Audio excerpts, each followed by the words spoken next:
10, 11, 12 April 2025 દરમિયાન એક એક્સપોનું આયોજન કરેલ છે. આ એક્સપો એ જુદા પ્રકારનું છે. કોઈ એક ટેક્સટાઇલ કે મશીનરી કે એન્જિનિયરિંગ ઉપર ફોકસ નથી, પરંતુ એની અંદર અમે લોકોએ 6 સેક્ટર સિલેક્ટ કર્યા છે. એ 6 સેક્ટર જે છે એનો ગ્રોથ માટે અમે લોકો પ્રયત્ન કરી રહ્યા છે અને આ પાન ગુજરાતના લેવલ ઉપર કરી રહ્યા છે, જેમાં 10-15,000 વિઝિટર્સ આવશે અને 3 દિવસ દરમિયાન પાન ઇન્ડિયામાંથી વિઝિટર્સ અને ઇન્ડસ્ટ્રીઝ આમાં સામેલ થવાની છે.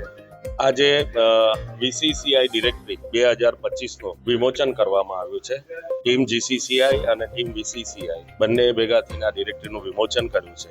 આ ડિરેક્ટરી પુસ્તકથી પરિચય, એટલે પુસ્તકથી તમારે એકબીજાનો પરિચય કેળવવાનો છે અને પરિચયથી પરિણામ, એટલે કે રિઝલ્ટ ઓરિયન્ટ લાવવાનું છે. રિઝલ્ટ તમારે લાવવાનું છે, પરિચય કર્યા પછી અને પરિણામ સુધી લાવવાનું છે. એવો એક નાનકડો પ્રયાસ VCCI કર્યો છે.